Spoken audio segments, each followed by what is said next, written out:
Masa iya sih sepatu hype cuman gini doang? Ini dia Kompas Velocity dan mari kita bedah sepatunya.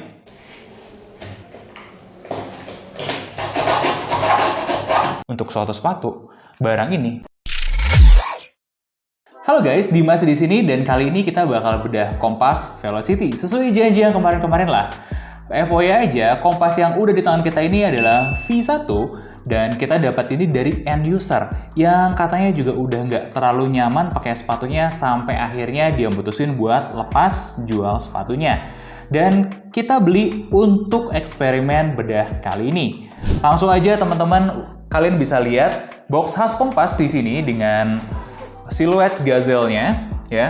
Secara ini juga nggak banyak informasi yang bisa kita dapat di boxnya kecuali ukuran, serinya Velocity, dan di sini juga ada tulisan Impact Fuel. Ini konon katanya adalah teknologi yang dibenamkan Kompas di sole-nya. Tapi jujur aja gue sangat tidak impress sama sekali dengan sepatu ini. Kenapa gue berani bilang kayak gitu? Yuk kita lihat bareng-bareng tentang si sepatunya. Nah, buat kalian yang sadar, pertama kalinya Kompas Velocity ini keluar, akhirnya Kompas keluar dari zona nyaman mereka, bikin sepatu yang desainnya gitu-gitu aja. Dan mereka memutuskan buat bikin sesuatu yang kayak gini. Dari yang gue lihat di sini, gue menemukan kalau Kompas ini sedang melakukan sesuatu yang agak-agak hybrid ya. Dimana mereka menghybridkan konsep sepatu klasik dengan teknologi running. Bentuk bulatnya, shape-shape yang agak kesannya klasik itu bener-bener terinspirasi dari Cortez banget. Setuju gak? Ya mungkin memang sepatu ini niat awalnya menjadi sepatu running. Dan gue sangat apresiasi sejujurnya. Kenapa? Karena mereka mencoba dengan cukup baik di sini, tapi tidak cukup bagus.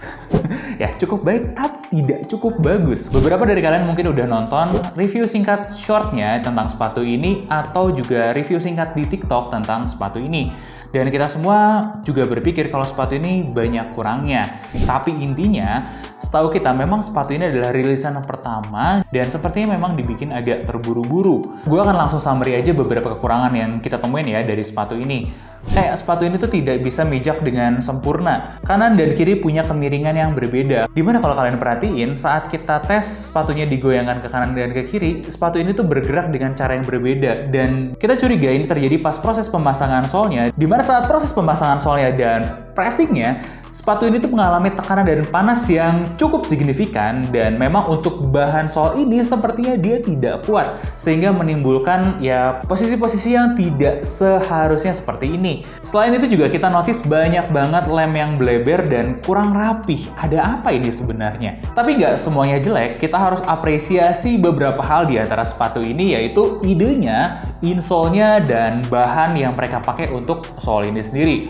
Untuk seperti apa detailnya, kayaknya kita langsung aja gas bedah sepatunya.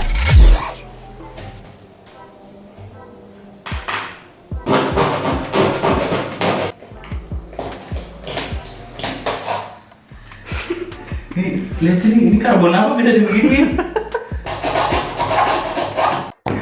Dengan malu, saya persembahkan Kompas.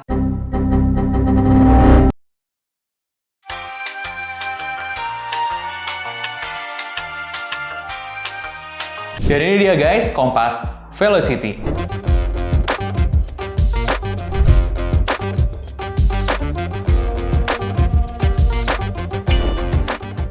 Jadi sebelum mulai lebih lanjut, gue mau jelasin sedikit karena suasananya agak beda ya. Karena kita melakukan take 2 untuk after bedahnya berhubung ada beberapa masalah teknis di recording kemarin. Oke, mari kita lanjut video bedahnya. Nah, gue akan bahas detail tentang material-material yang digunakan di sini. Mulai dari bagian atasnya sini nih, di heel tab dan bagian lining dalamnya, ini yang banyak banget jadi keluhan dari user kalau bikin sakit. Ya, gimana ya, wajar sih karena dari yang kita tes ini tuh bahannya cuman kulit sintetis dan bukan yang ternyaman. Tapi ada satu hal sih yang ganggu menurut gua, karena bagian belakang ini yang nggak nyaman ini katanya sudah disempurnakan di V2. Oke lah, tapi ada satu akun mengatasnamakan Kompas Jakarta yang komen di TikTok kita. Mereka cuman bilang itu yang V1, yang V2 udah nggak nyaman lagi. Hey man, kalau gue jadi PR-nya Kompas, ini orang udah gue blacklist loh, udah gue coret. Kenapa? Karena jawabannya sangat tidak profesional. Oke, kalau memang kalian sudah perbaiki kualitas produknya di V2, tapi kalau ini di luar negeri, ini bakal jadi problem sih. I don't want peace. I want problems always. Karena ya kalian naruh sesuatu yang mungkin melukai atau setidak-tidaknya menyakiti konsumen kalian, ini bakal jadi kasus panjang.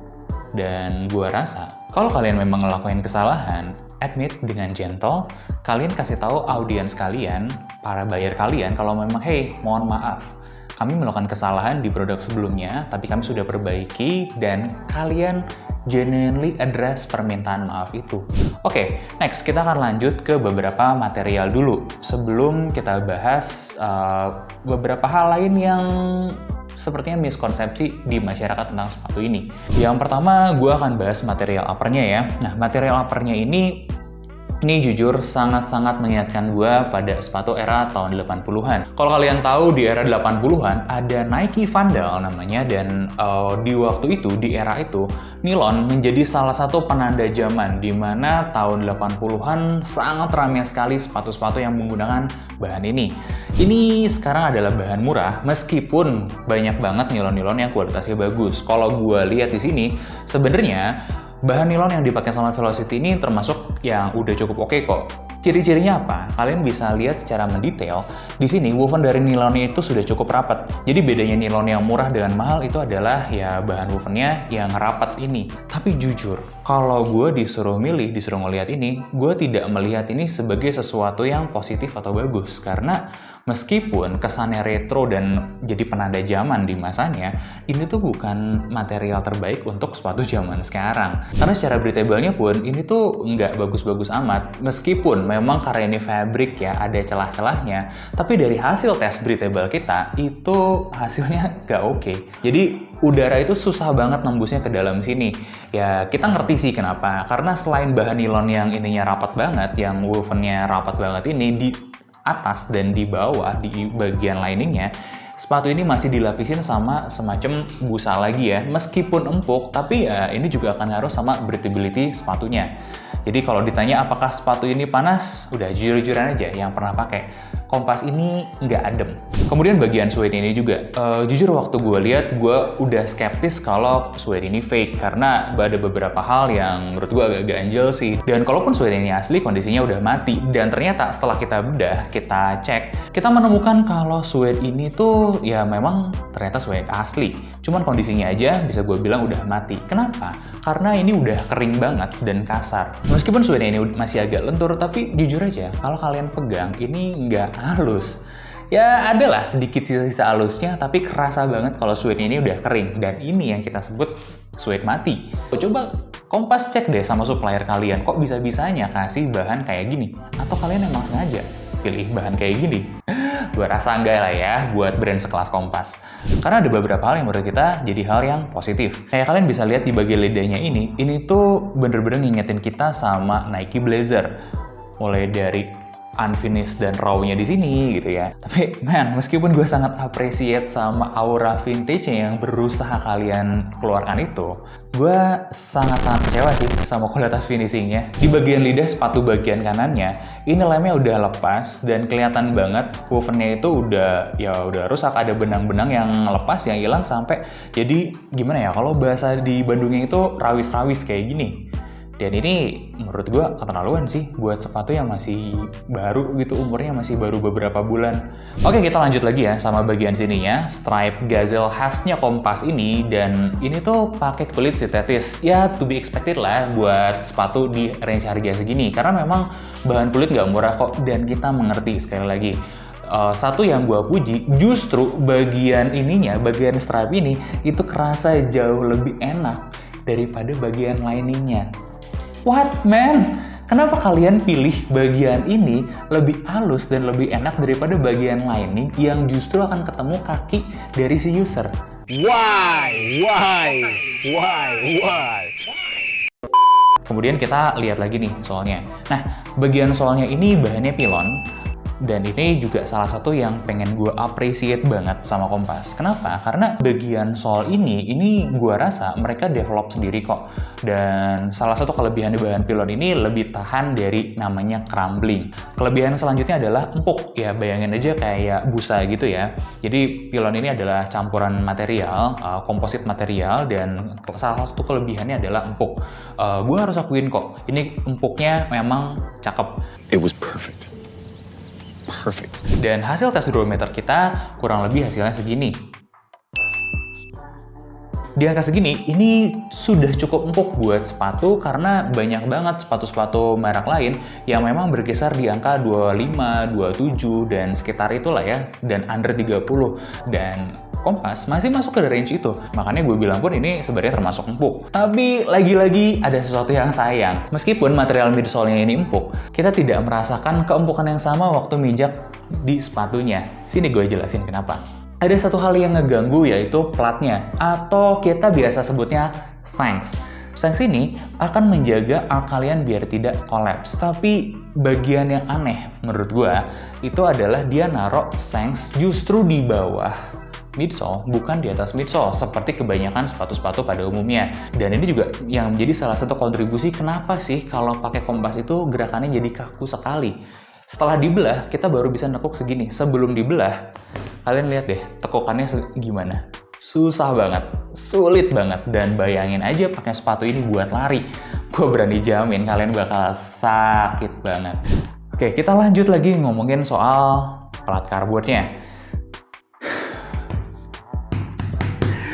Guys, gue nggak tahu siapa yang bilang Kompas Velocity ini pakai plat karbon. Emang ngaruh ya ini si karbon plangshanknya ini ya? Karbonnya ini sebenarnya nggak berfungsi-fungsi amat, bro.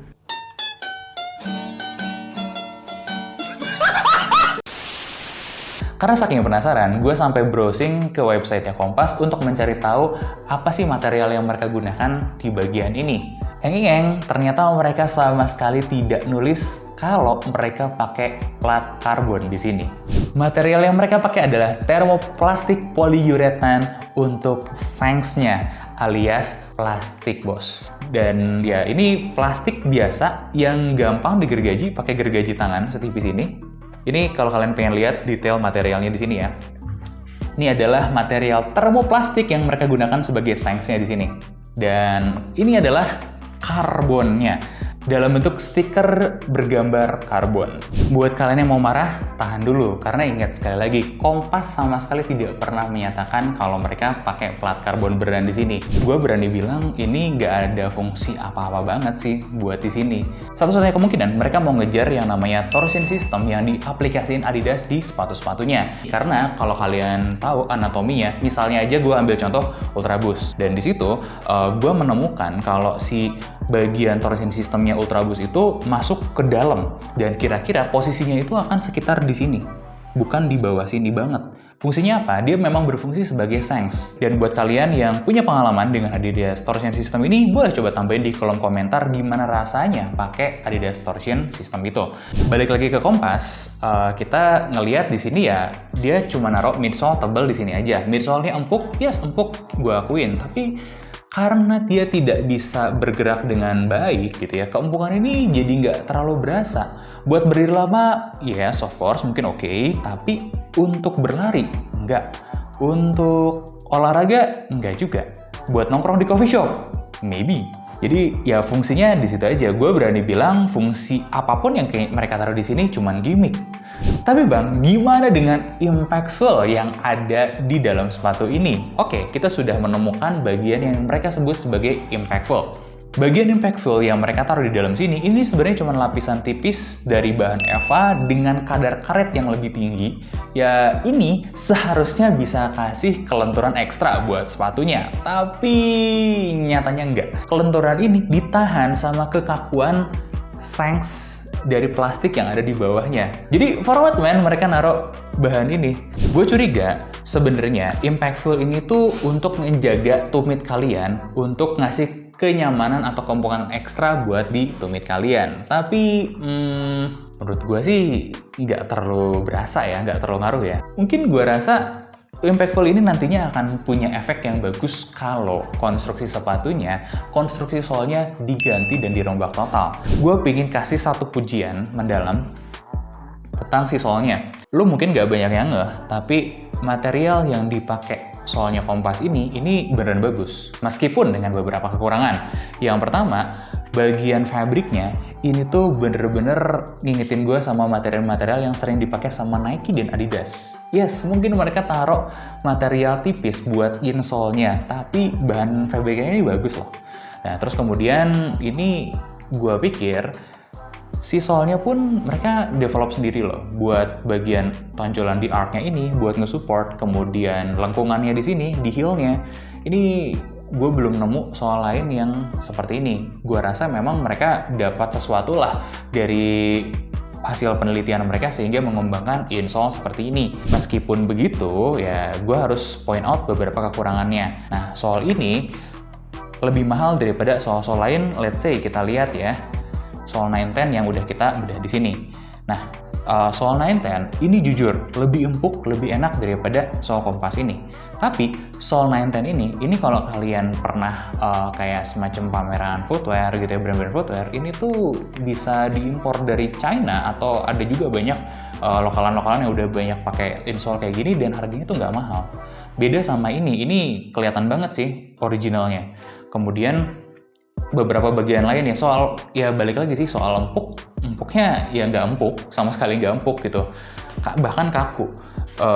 Jujur gue mempertanyakan alasan Kompas pakai jenis insole kayak gini untuk sepatu yang katanya bisa dipakai buat running. Karena kalau kalian perhatiin, insole sepatu running itu biasanya jauh lebih tipis dan jauh lebih fleksibel daripada sepatu yang satu ini.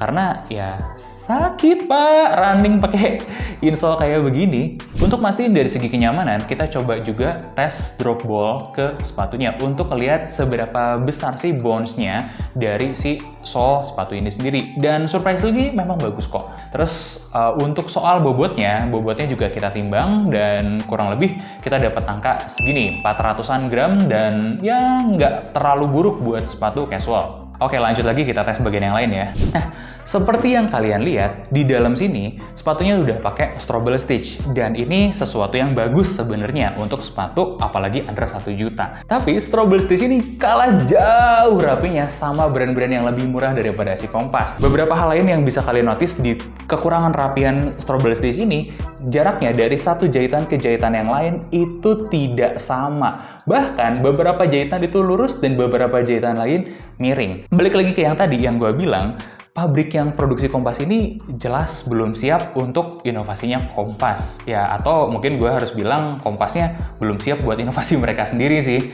Karena banyak sekali kekurangan di sini. Gue sedih sih jujur ngelihatnya. Dan kalau sepatu ini dilulukan, dibanggakan, jadi simbol culture, wah, menurut gue enggak sih. Setelah gue bedah-bedah dan gue lihat material-materialnya, terus level craftsmanship-nya gitu ya, gue hitung-hitung total cost produksi mulai dari bahan, labor, dan yang lain-lain itu kurang lebih cuma sekitar 200 ribuan. Yang sebenarnya gue masih oke-oke aja lah dijual di harga barunya Kompas yang sekarang 700 something. Nah, itu masih make sense, masih masuk akal. Ya, dia jual 3 kali lipatan lah dari harga produksinya. Itu normal buat produk fashion. Ya, gak bisa gue terima adalah mereka jual barang yang kalau gue jadi QC-nya, gue gak akan mau lulusin. Alias, ini barang menurut gue kagak lolos QC. Akhir kata, apakah harga yang dikeluarin Kompas buat sepatu ini worth it atau enggak? Gue akan balikin lagi sama kalian. Karena buat gue, harga itu nggak se-worth it itu sih untuk suatu sepatu. Barang ini nggak akan gue rating. Karena buat gue, ini adalah barang yang harusnya belum keluar dari pabrik. Kenapa? Barang ini cacat produksi. Jadi, kalau kalian udah bisa bikin yang lebih bagus, silahkan balik sama gue potong lagi, gue akan kasih review jujur apa adanya. Dan itu adalah review jujur dari Kompas Velocity V1 yang gue yakin juga nggak akan terlalu jauh beda dengan V2-nya. Silahkan kalian like, komen, dan subscribe jika suka dengan video ini, dan kita lanjutin diskusi kita tentang sepatu ini di kolom komentar. Jangan lupa tinggalin next kita harus bedah sepatu apa lagi, dan sampai ketemu di bedah sepatu selanjutnya.